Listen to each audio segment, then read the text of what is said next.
daerah sekitar itu dan kemudian bersedia mengeluarkan biaya untuk memindahkan kandang kambing, Pak. Bukan menolak ke SPPG, karena mereka sudah tahu setiap kali SPPG berdiri maka 50 orang akan bekerja di SPPG, kemudian ada 15 supplier yang bisa memasok bahan baku, dan juga tentu saja petani, peternak, nelayan akan sangat diuntungkan dengan kehadiran SPPG. Dan perlu Pak Presiden dan Bapak Wakil Presiden ketahui, sekarang Badan Gizi bisa menstabilkan harga, Pak. Jadi kalau permintaan akan telur sama ayam terlalu tinggi, kami bisa berikan instruksi kepada SPPG agar menggunakan protein lain. Contohnya bulan ini adalah bulan ikan, maka kita anjurkan agar lebih banyak menggunakan ikan. Dan kemudian ketika harga kentang turun, petani menjerit, kami perintahkan kepada SPPG agar satu hari dalam satu minggu memasak kentang. Alhamdulillah harga kentang mulai naik. Jadi untuk Bapak Ibu sekalian, saya kira nanti di daerah-daerah bagi yang mendapatkan tekanan harga dan ada yang tidak laku, tinggal informasikan ke Badan Gizi supaya kita bisa instruksikan kepada SPPG agar kita bisa stabilkan harga, karena kapasitas pembelian SPPG cukup masif, Pak. Karena satu kali masak itu kan butuh 200 kg beras, 350 kg sayur. Kalau pisang itu 3.000 pisang, itu artinya 150 tandan, 150 sisir, dan itu artinya 15 tandan, atau artinya 15 pohon pisang harus ada sekali ngasih makan pisang. Nah kemudian kalau masak lele itu, Pak, harus ada 3.000 lele, itu 2 kolam bioflok harus tersedia. Jadi itu betapa masifnya program makan bergizi, dan saya kira sekarang sudah dirasakan oleh masyarakat. Banyak petani-petani, pemuda-pemuda yang sekarang sudah mulai aktif beraktivitas di daerah masing-masing, meningkatkan produktivitas wilayah. Dan kemudian tadi malam saya didatangi oleh satu ahli dari Amerika terkait dengan carbon trading, Pak. Saya juga nggak nyangka ternyata pola yang dikembangkan oleh Badan Gizi terkait dengan locality, dengan ada SPPG dan kemudian ada ahli gizi di setiap SPPG, dan kemudian produknya produk lokal, kesukaan masyarakat lokal, rupanya secara ekosistem itu dinilai termasuk yang menghasilkan carbon footprint rendah, sehingga kemungkinan bisa dimonetize oleh dunia internasional terkait program di Badan Gizi Nasional karena lokalitinya tersebut. Terima kasih, Pak Presiden. Itu yang 3.000 lele sehari, itu 3.000 lele di tiap SPPG. Satu SPPG, Pak. 3.000 lele. 3.000 lele itu 2 kolam bioflok, Pak. Berarti satu anak makan 1 lele. 1 lele, Pak. Ya, 1 lele. 1 lele. 1 lele, betul. Pak, kalau masak lebih bagus dari waktu saya tentara dulu. Oh iya, Pak. Dan lelenya dipotong kecil-kecil itu. Enggak, Pak, ini kepalanya saja dibuang, kemudian 1 lele utuh diberikan, Pak. Luar biasa itu. Iya. Dan kemudian, Pak, kalau masak daging sapi, masak 1 ekor sapi 1 hari dipotong untuk 1 SPPG. Jadi kalau di akhir tahun ini ada 19.000 SPPG, maka ada 19.000 sapi dalam 1 hari harus dipotong karena program makan bergizi. Kalau 4 kali sebulan, ya tinggal dikalikan, Pak. Tapi saya sudah konsultasi dengan Dirjen Peternakan, katanya cadangan sapi nasional cukup untuk bisa mengantisipasi kebutuhan program makan bergizi, karena kalau Badan Gizi meminta kepada SPPG memasak 1 menu nasional, maka tekanannya cukup besar. Seperti contohnya tanggal 17 Oktober ketika Pak Presiden ulang tahun, kami meminta agar SPPG memasak 1 menu, yaitu nasi goreng dengan telur ceplok. Hari itu, Pak, telur terserap 2.100 ton. Itu naik Rp3.000. Nanti tahun depan, Pak, kalau Bapak ulang tahun, kita dengan nasi goreng telur ceplok, dibutuhkan 83 juta butir telur 1 hari. Itu artinya 5.000 ton, Pak. Yang nggak usah telur ceplok lah. Nasi goreng ikan asin aja. Baik, terima kasih. BGN, ada lagi yang mau dilaporkan? Cukup Pak, terima kasih. Terima kasih. Ya.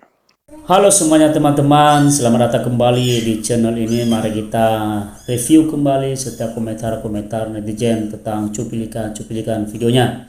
Sekelompok pejabat pembohong, apa yang kalian bicarakan akan dipertanggungjawabkan di akhirat. Ngibulnya luar biasa, kok nggak pada malu-malu. Disorot yang mau dikunjungi, aslinya zone Bapak Prabowo gampang dikibuli.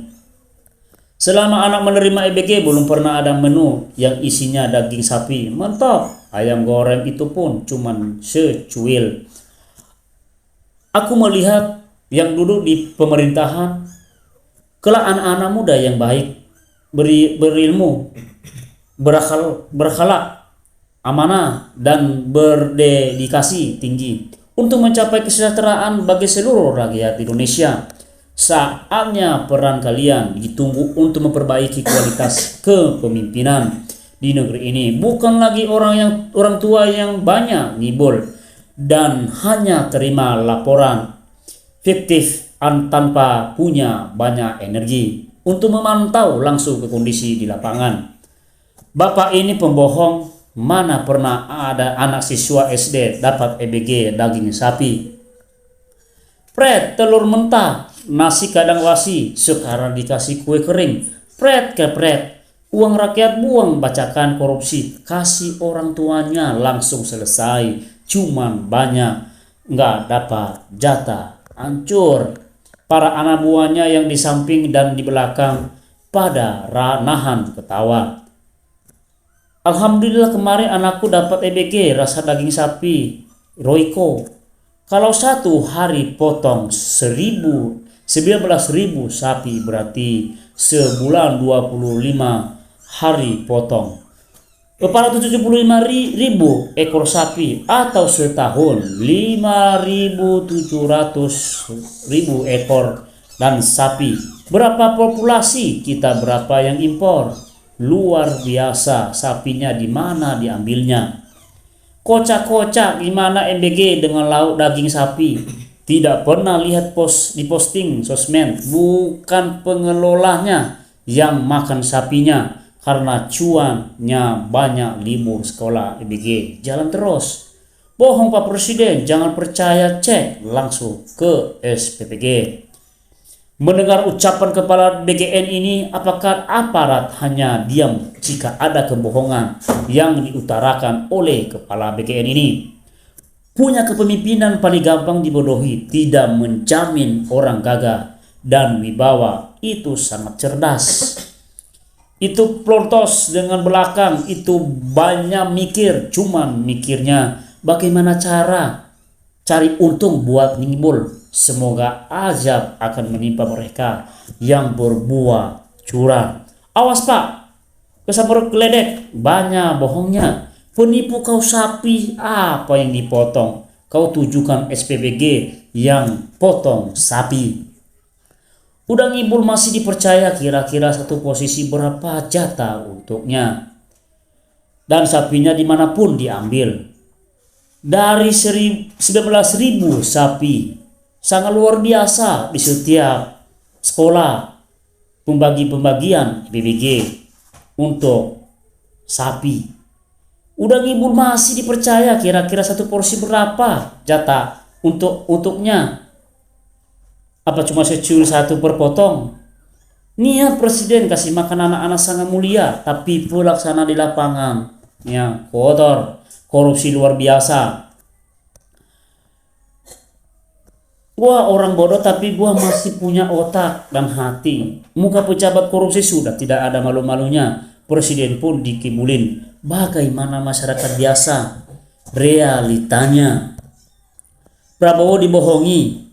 Populasi sapi di Indonesia pada tahun 2024 adalah sekitar 11.075 juta ekor sapi potong dan 46.000 ekor sapi perah. Data untuk tahun 2025 belum tersedia secara resmi. Pemerintah Indonesia berencana mengimpor 2 juta ekor sapi secara berkala hingga 2029 untuk memenuhi kebutuhan dalam negeri yang dimulai dengan impor 200.000 per ekor sapi perah, 200.000 ekor sapi pedaging pada tahun 2025. Gimana nih perasaan Wowo? Udah jelas-jelas secara gamblang terang benderang dan nyata dikibulin anak buahnya. Habis asal Bapak senang omong-omong. Kalau boleh saran untuk Pak Presiden, Bapak cross check dong laporan kepala BGN itu.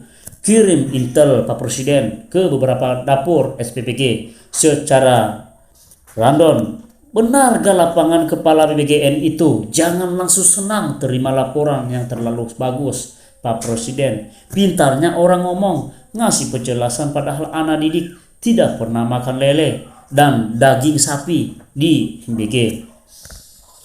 Terima kasih telah dengan sukarela berbohong untuk kami, kata pemerintahan.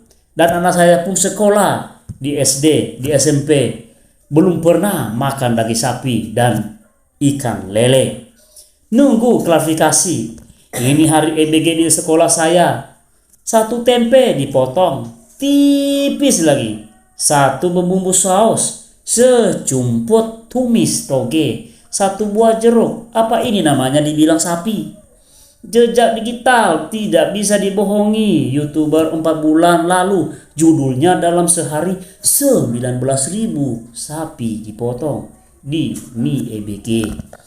Sangat luar biasa itu Pak. Hera kok. Biasanya ya Presiden percaya apa adanya. Langsung cek di lapangan Pak biar tahu gimana rasanya. Sebagai kami masyarakat, kami sudah tahu mengerti tentang EBG dan anak-anak kami pun bisa merasakan. Oh gini toh yang orang-orangnya aura koruptor sangat kental banget. Kejilat dan pendustanya sangat kental sekali. Tenang aja, jangan ikhlaskan uang pajak kita disalahgunakan untuk kepentingan pribadi dan kelompok-kelompok mereka untuk meraup keuntungan pribadi masing-masing. Biar nanti di hari di mana semua hisab dan pertanggungjawabkan di pengadilan yang maha adil. Ngibul tenanan ABS asal Papa senang. Presiden sampai terharu mendengar laporan ini. Rasanya pingin mencium kepala si botak. Gimana perasaan Bapak ketika tahu bahwa anak buahnya pembohong semua? Yang diterima cuma seharga di bawah 10.000 Pak. Tolong sampaikan banyak yang tidak sesuai, protes malah diintimidasi. Ngeri-ngeri, bicara data aja anak sudah juga bisa bukan fakta. Ngomongnya gampang di lapangan atau di daerah harga daging ayam mencuat naik, tapi masyarakat yang